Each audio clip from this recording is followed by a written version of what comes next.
तयाचिया कुळी कन्या पुत्र होती जे सात्विक तयाचा हरिक वाटे देवा। माई बापा प्रस्तुत प्राप्त समय सेवेकरता निवडलेला अभंग देहुनिवासी वैराग्याचे मूर्तिमंत पुतळे पंचम वेदाचे निर्माते भगवंताचे लाडके भक्त जे सदेह वैकुंठाला गेले ते जगद्गुरु जगतमान्य सच्चिदानंद स्वरूप श्रीमंत संत तुकाराम महाराज यांचा चार चरणाचा अपेक्षा व्यक्त करणारा अभंग आहे। विठ्ठल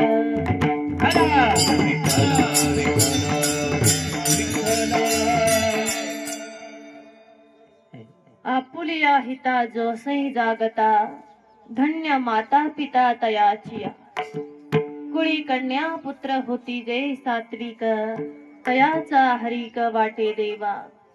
माई बापा हो, या अभंगामध्ये जगद्गुरु तुकोबराय अपेक्षा व्यक्त करतात आणि ही अपेक्षा व्यक्त करत असताना तुम्हा आम्हाला सांगतात की आपुलिया हिता जोसे जागता धन्य माता पिता तयाचिया।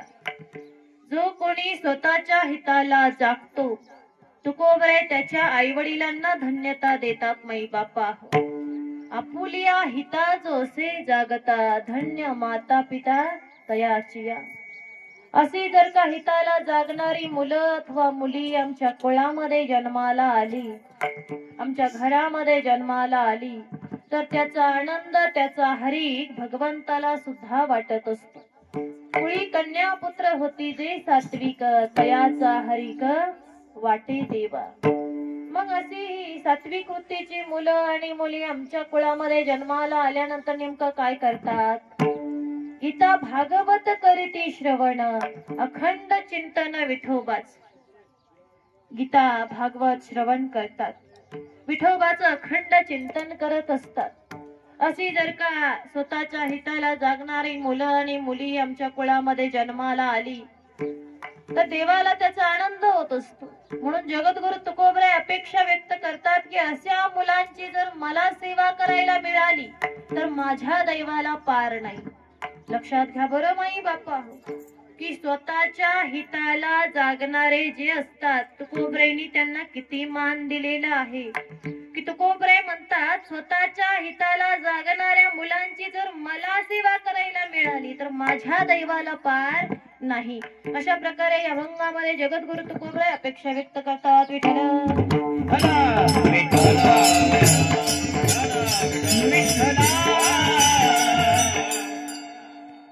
माई बापा हो, सेवेला सुरुवात करण्या अगोदर थोडासा परिहार द्यायचा तो असा की आज कैलासवासी लंकाबाई उमाजी शेंडगे या आजींच्या श्राद्धानिमित्त पिंडदानाच्या विधीनिमित्त शेंडगे परिवारातील सर्व सदस्यांनी या ठिकाणी हरिकीर्तन करण्याचं आयोजन केलं, नियोजन केलं।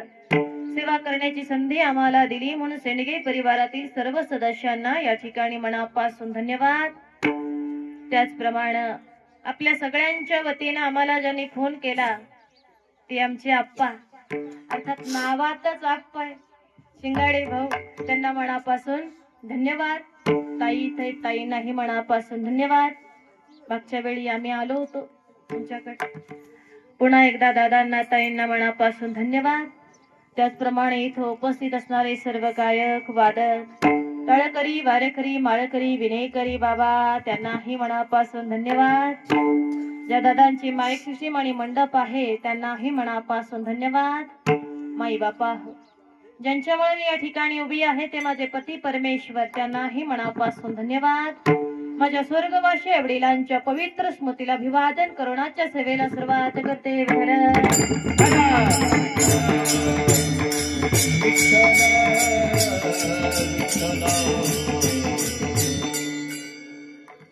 माई बापा आज कमी केला आवाज, तुम्ही मोकळा सोडायचा, हलवू नका। एकदा लागला ना परत हलवू नका। आज कैलासवासी लंकाबाई उमाजी शेंडगे या आजींच्या श्राद्धानिमित्त पिंडदानाच्या विधीनिमित्त तुम्ही आम्ही सगळेजण या ठिकाणी जमलेलो आहोत माई बापा. खर तर आपल्या आई वडिलांची श्राद्धादी कर्म करणं म्हणजे मुलांसाठी एक विशेष पर्व काळ असतो. लक्ष आहे का सगळ्याच? ऐकताय का सगळे? तुम्ही सगळे पुढे सरून बसला तर आणखी बरं होईल. आवाज पण लागणार नाही, लक्ष पण राहील. सगळे पुढे या. इथं येणाऱ्याला जागा राहील. या सगळे पुढे या. येणारी लोक पुढे येऊन बसतच नाहीत ना. इथं बऱ्याच जागा शिल्लक आहे. या पुढे या. सगळे पुढे. इथं जागा शिल्लक आहे.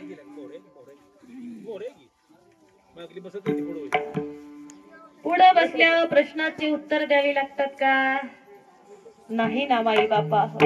हा विठ्ठल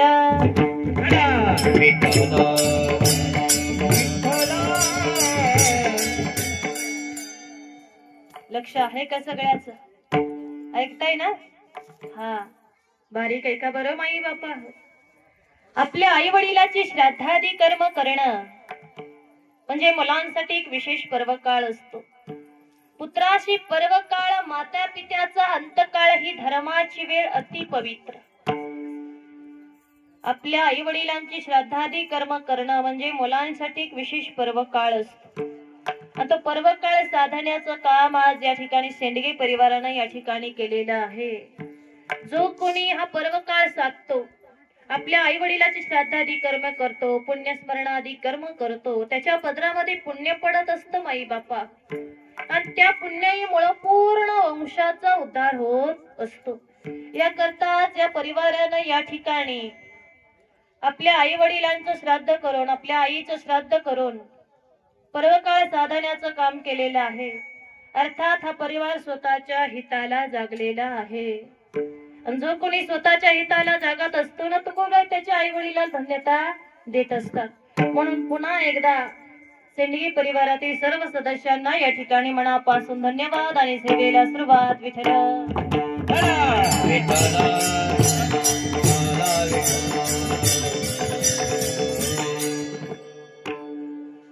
माई बापा हो,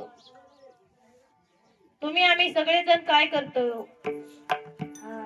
आता माझ्याकडे बघायचं. येणारी लोक येणार आहेत, बसणार आहेत. तुम्ही जेवढे बसलात ना माझ्याकडे बघा. बरोबर 12ला संपवायचंय ना. 12ला संपवायचं असलं तर लक्ष द्यायचं. पुढे न्यायचं असलं तर चालेल. इकडे तिकडे बघितलं तर. कारण तुम्ही इकडे तिकडे बघितलं की तुम्हाला सांगण्यामध्ये वेळ निघून जातो की नाही सांगा बरं. जे सांगायचं ते राहून जातं, दुसरं सांगितलं जातं. म्हणून जेवढे बसलात ना माझ्याकडे बारीक लक्ष द्या. विठ्ठल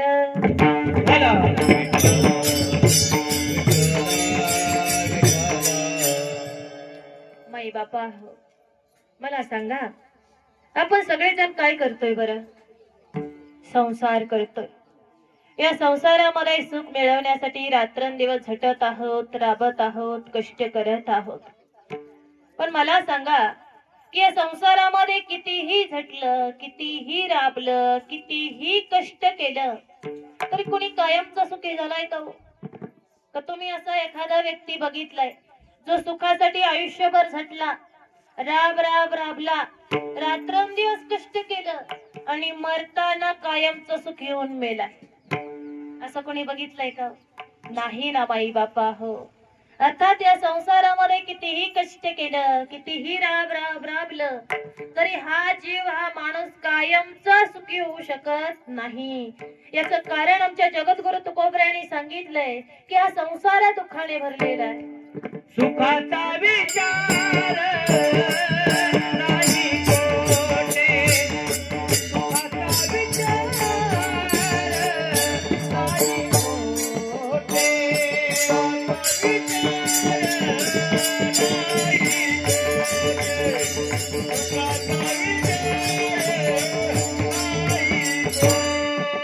विचार बांधवाई आहे हा संसार,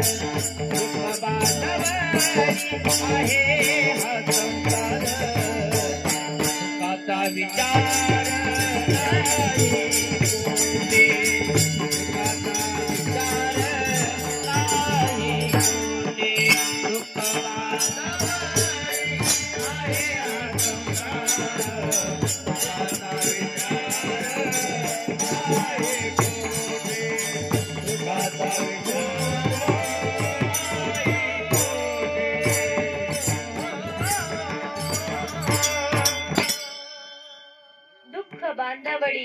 हा संसार सुखाचा विचार नाही कोठे मुळामध्ये हा संसार दुःखाने भरलेला आहे माई बापा आणि या दुःखाने भरलेल्या संसारामध्ये आम्ही सुखाची अपेक्षा करतो त्याच्यासाठी झटतो आणि कष्ट भोगत असतो दुःख भोगत असतो संसारामध्ये जन्माला आल्यापासून मरेपर्यंत दुःखच आहे हो आमच्या संतांनी आम्हाला समजावून सांगितलं जन्म दुःखम जरा दुःखम जाया दुःखम पुन्हा पुन्हा अंतकालीच महादुःखम तस्मात जागृत जागृत जन्माचं दुःख आहे बायका मुलांचं दुःख आहे तरुणपणाचं दुःख आहे आजारपणाचं दुःख आहे म्हातारपणाचं दुःख आहे आणि शेवटी मरणाचं दुःख आहे म्हणजे जन्माला आल्यापासून मरेपर्यंत इथं केवळ दुःखच आहे ना माई बापा हो तरी सुद्धा प्रत्येक जीव सुख मिळवण्यासाठी झटत असतो राबत असतो कष्ट करत असतो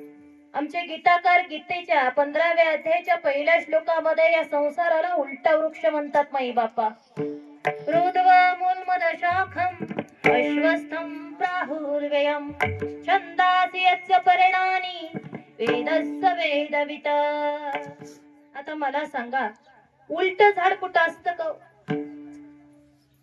ऐ ठोंबरेवाडी उलट झाड कुठं असतं का नसतं बरं आम्ही एखाद्या विहिरीच्या काठाला गेलो तळ्याच्या काठाला गेलो आणि त्या काठाला असलेल्या झाडाची सावली जर पाण्यामध्ये पडलेली असली तर कशी दिसते उलटी दिसते की नाही झाड उलट नसतं पण विहिरीच्या काठाला तळ्याच्या काठाला गेलं तर झाडाची सावली उलटी दिसते पण ती उलटी दिसणारी सावली सुद्धा कशी असते जाणारी असते संपणारी असते क्षणिक असते बरोबर आहे की नाही मग आमचे गीताकार या संसाराला उलटा वृक्ष म्हणतात माई बापा एक तर उलट झाडच नसतं सावली जरी असली तरी ती सुद्धा जाणारी असते संपणारी असते मग संसार उलटा वृक्ष आहे खरंय का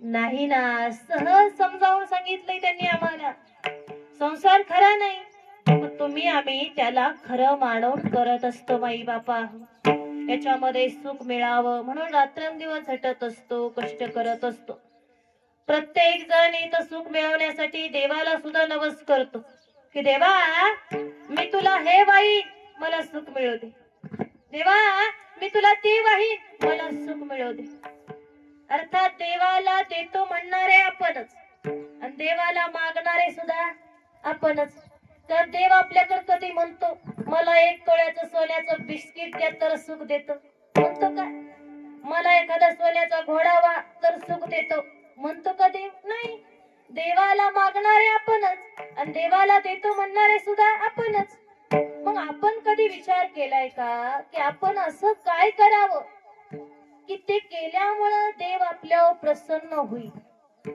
आम्ही असा कधी विचार केलाय का की असं काय करावं की त्याच्यामुळे देवाला आनंद होईल देव प्रसन्न होईल माई बापा देवाला जे दुःख झालं ते आपल्याला होऊ नये म्हणून देवानं आपल्याला आई बाप दिले आमची आई आणि वडील म्हणजे साक्षात भगवंताच्या रूपाने आमच्या जवळ स्थित असतात मातरम पितरम चैव साक्षात प्रत्यक्ष देवता आमची आई आणि वडील साक्षात भगवंताच्या रूपाने आमच्या जवळ स्थित असतात माई बापा मग या भगवंता समान आई बापाला आम्ही कुठेतरी कोपऱ्यामध्ये ठेवतो कुठेतरी कामाला लावतो आणि देवळामध्ये जाऊन देवाला म्हणतो देवा मला सुख मिळू दे देवा मला सुख मिळू दे देव म्हणतो वेडा झालास की काय अरे सुख तर तुझ्या घरामध्ये जा आणि शोध आपल्या घरातलं सुख कोणतंही माई बापा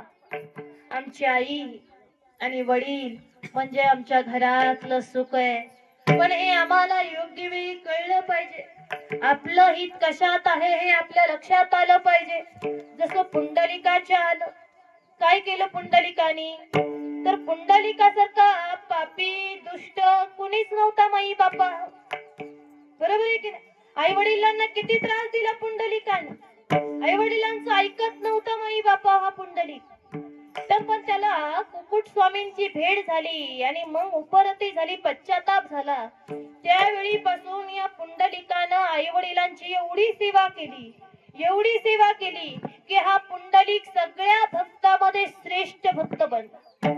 धारिष्ठ धैर्याचा वरिष्ठ भक्ताचा पवित्र पुण्याचा एकनिष्ठ असा हा पुंडलिक बनला. की पुंडलिकानं आई वडिलाची एवढी केलेली सेवा बघून जगाचा बाप त्याच्यावर प्रसन्न झाला आणि पुंडलिकाला भेटायला त्याच्या घरी येऊन उभा राहिला. देवानं पुंडलिकाला सांगितलं की पुंडलिका, मी तुझ्यावर प्रसन्न झालोय, तुला काय मागायचंय ते माग. हा पुंडलिक स्वतःच्या हिताला कसा जागला बघा बरं माई बापा. की जगाचा बाप म्हणतोय पुंडलिका, मी तुझ्यावर प्रसन्न झालोय, तुला काय मागायचंय ते माग. आमच्यावर जर देव प्रसन्न झाला आणि आम्हाला म्हणाला की तुम्हाला काय मागायचंय ते मागा, आम्ही काय मागू? गाडी, बंगला, नोकर, चाकर, सोनं, नाणं, सगळी संपत्ती मागू की नाही देवाकडे? पण ध्यानात ठेवा माई बापा, जो स्वतःसाठी मागतो तो मरतो. जो स्वतःसाठी मागतो तो मरतो, मात्र जो जगासाठी मागतो तो अमर होत असतो. तो स्वतःच्या हिताला जागत असतो. पुंडलिकाला जगाचा बाप म्हणतोय पाहिजे ते माग. त्याच्यावर पुंडलिक म्हणतो देवा, मला काय सुद्धा नकोय, माझ्यासाठी काय सुद्धा नकोय, मग नेमकं कुणासाठी देऊ? तर हा पुंडलिक देवाला म्हणतो की ज्ञान विज्ञान हीनांना मूढांना पापी नामपी दर्शनाते भवन मोक्ष प्रार्थयामी पुन्हा पुन्हा. देवा, मला काही नको, पण तुझ्या दरबारामध्ये येणारे जे ज्ञानी आहेत, अज्ञानी आहेत, मूढ आहेत, मतिमंद आहेत, जो कोणी तुझ्या दरबारात येईल, तुझं दर्शन घेईल, त्या प्रत्येकाचा तू उद्धार कर. अर्थात पुंडलिकानं स्वतःसाठी मागितलं का? नाही, त्यानं जगासाठी मागितलं. म्हणून हा पुंडलिक श्रेष्ठ बनला. धारिष्ठ धैर्याचा वरिष्ठ भक्ताचा पवित्र एकनिष्ठ पुंडलिक बनला माई बापा. सगळ्या संतांमध्ये एक नंबरला या पुंडलिकाचं नाव आलं का तर तो स्वतःच्या हिताला जगला. म्हणून आपलं हित कशात आहे हे योग्य वेळी आपल्याला कळालं पाहिजे. जसं पांडवांना कळालं. काय केलं पांडवांनी? तर ऐका, पांडवांचे वडील पांडुराजा हे पांडव लहान असतानाच वारले होते. पण एक दिवस नारद मुनी परलोकामध्ये परिभ्रमण करत होते. का तर नारद मुनीचं ते काम आहे. हाती विना मुखे नाम सदा तिन्ही त्रिभुवना गमना नारदा. हातामध्ये विना मुखामध्ये नाम घेऊन नारद मुनी तिन्ही लोकांमध्ये फिरत असतात माई बापा. मग एकदा असं फिरत फिरत ते परलोकामध्ये गेले. तिथे गेल्यावर नारद मुनीची आणि पांडुराजाची भेट झाली. त्यावेळी पांडुराजानं या नारद मुनीजवळ सांगितलं की मुनीश्वर, तुम्ही माझ्या पांडवाकडे जा आणि त्यांना जाऊन सांगा राजसूय यज्ञ करा. का? का तर माझ्या पांडवांनी जर राजसूय यज्ञ केला तर मला उत्तम गती प्राप्त होईल. नारद मुनी म्हणले ठीक आहे. आले मृत्यू लोकामध्ये पांडवाकडे गेले. पांडवांना सांगितलं तुमच्या वडिलांची आज्ञा आहे. पांडव म्हणतात काय आज्ञा? तर तुमच्या वडिलांनी सांगितलंय तुम्ही राजसूय यज्ञ करा. जर तुम्ही राजसूय यज्ञ केला तर तुमच्या वडिलांना उत्तम गती प्राप्त होणार आहे. आता माई बापा हो, राजसूय यज्ञ करणं एवढं सोपं काम नाही. त्याच्यासाठी पूर्ण पृथ्वीवर सत्ता स्थापन करावी लागते. भरपूर अशी संपत्ती गोळा करावी लागते. तेव्हा कुठं हा राजसूय यज्ञ पूर्णत्वाला जात असतो. तरी सुद्धा पांडवांनी हा यज्ञ करायचं ठरवलं. नवे नवे तर पूर्ण पृथ्वीवर सत्ता स्थापन केली.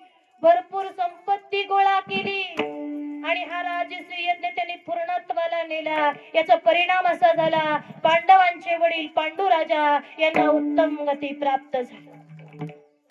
लक्षात घ्या, पांडवांचे वडील पांडुराजा जिवंत होते का? ऐकताय ना सगळे? पांडवांचे वडील पांडुराजा जिवंत होते का? नव्हते. पांडव लहान असताना ते वारले होते. त्यांचे वडील वारले होते. वारलेल्या वडिलांच्या आज्ञेचं पालन करायची गरज होती का? बोला ना. आपण वडील जिवंत असताना त्यांचं ऐकत, मग वडील वारल्यानंतर त्यांच्या आज्ञेचं पालन करायची गरज होती का? अरे माई बापा हो, वडिलांच्या आज्ञेचं पालन करणं म्हणजे भगवान विष्णूची महापूजा करणे हे पांडवांना माहिती होतं. स्वामी काच गुरु भक्ती पितृवचन सेवापती हेची विष्णूची महापूजा अनुभव नाही तुझ्या. पांडवांना माहिती होतं वडिलांच्या आज्ञेचं पालन करणं म्हणजे भगवंताची महापूजा करणे. भगवंताची महापूजा करणं म्हणजे स्वतःच्या हिताला जागणे. याकरता पांडवांनी वडिलांच्या आज्ञेचं पालन केलं. पांडव स्वतःच्या हिताला जागले माई बापा. मग अशा प्रकारे योग्य वेळी जो कोणी स्वतःच्या हिताला जागतो ना, जगद्गुरु तुकोबराय त्याच्या आई वडिलांना धन्यता देतात अभंगाच्या पहिल्या चरणामध्ये. आपुलिया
हिता जो असे जागता आवाज देता थोडा. धन्य माता पिता तयाचिया. जो कोणी योग्य वेळी स्वतःच्या हिताला जागतो ना माई बापा हो, जगद्गुरु तुकोबराय त्याच्या आई वडिलांना धन्यता देतात. मग अशी हिताला जागणारी मुलं अथवा मुली नेमके असतात कशी तर ऐका. आम्ही लहानपणापासून एक कथा ऐकतो बघा, एक गोष्ट ऐकतो की उत्तानपाद नावाचा एक राजा होता. त्याला 2 बायका होत्या, एक आवडती एक ना आवडती. बरोबर आहे की नाही? ही गोष्ट ही कथा आम्ही लहानपणापासून ऐकतो की नाही माई बापा? आम्ही कथा ऐकली पण कथेचं वर्म आमच्या लक्षात आजपर्यंत आलेलं नाही. नीट ऐका बरं की उत्तानपाद नावाचा राजा होता.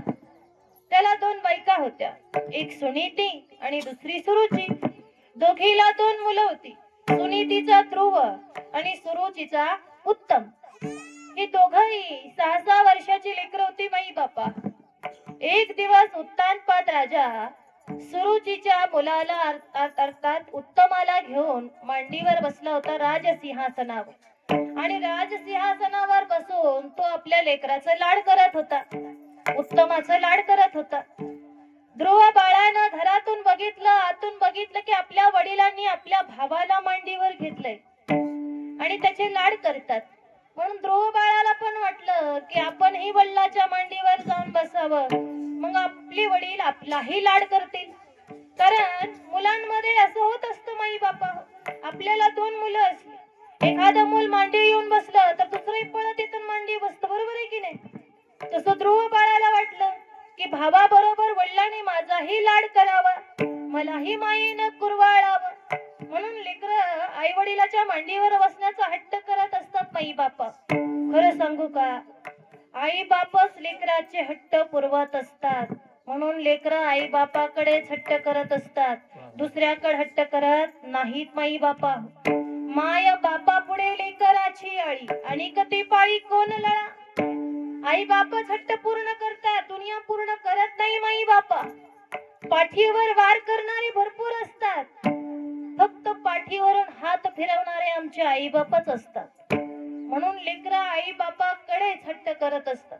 तसा ध्रुव बाळाने सुद्धा हट्ट धरला की मला मांडीवर बसायचे, तुम्ही माझे लाड करा. पण त्यावेळी ध्रुव बाळाची सावत्र आई सुरुची त्या ठिकाणी आली. तिनं ध्रुव बाळाच्या हाताला धरलं आणि हिसका देऊन जोरात ढकलून दिलं. ध्रुव बाळ 6 वर्षाचं माई बापा. 6 वर्षाच्या लेकराला बापाच्या मांडीवर बसताना त्याच्या सावत्र आईनं धरलं आणि बाजूला हिसकावून दिलं. ते लेकरू खाली पडलं, स्पंदून रडू लागलं. किती मोठं पाप तिनं पदरामध्ये पाडून घेतलं. काय मागितलं होतं त्या लेकरानं? फक्त आपल्या वडिलाच्या मांडीवर तर बसायचं होतं ना, दुसरं काय मागितलं होतं? विठ्ठल विठ्ठल विठ्ठल विठ्ठल विठ्ठल विठ्ठल.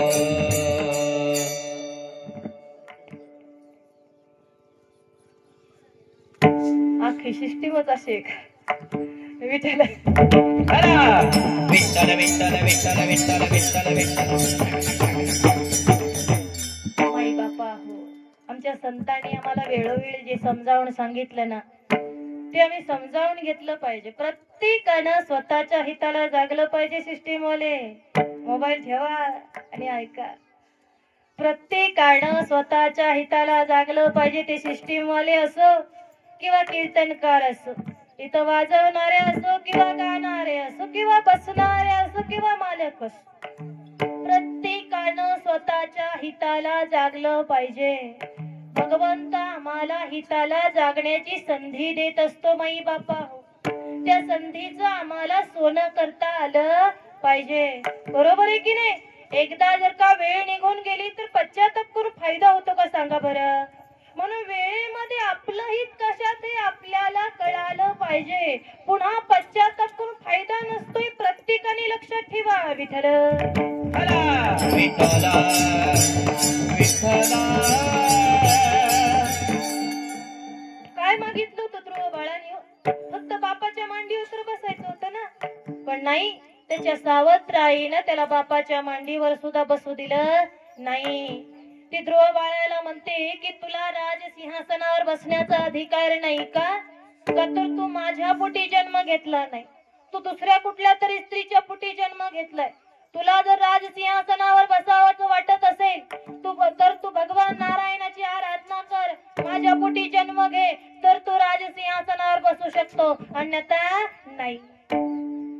अरे सावत्र आई होती, माई बापा होती. बापाची लेकराची ताटातूट केली, पदरामध्ये पाप पाडून घेतलं. म्हणून आमच्या तुकोबराईने सांगितलं की एका पुरुषा दोघी नारी, पाप वसे त्याचे घरी. काय मागितलं होतं लेकरानं? बापाच्या मांडीवर बसायचं होतं तरी बसू दिलं नाही.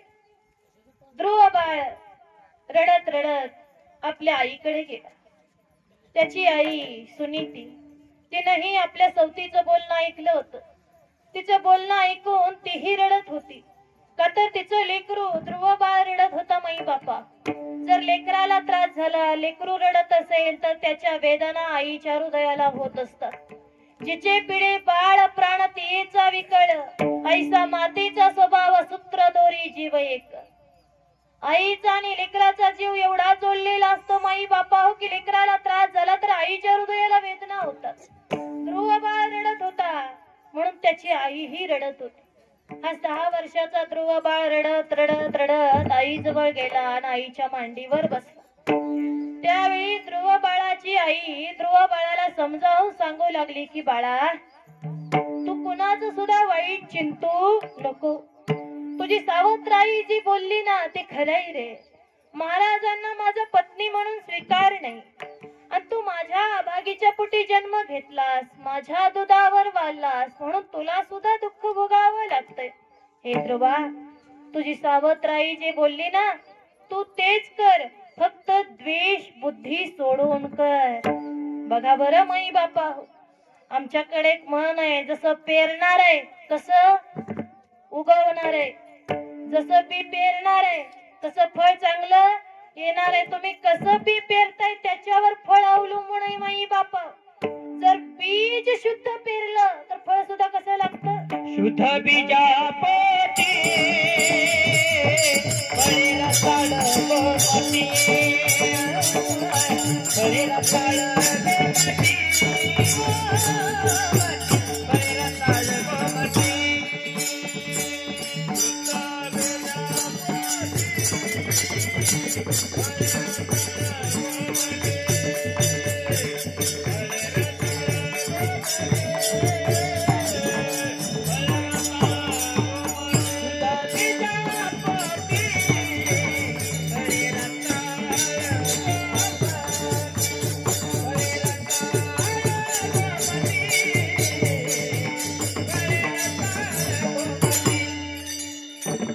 Good night.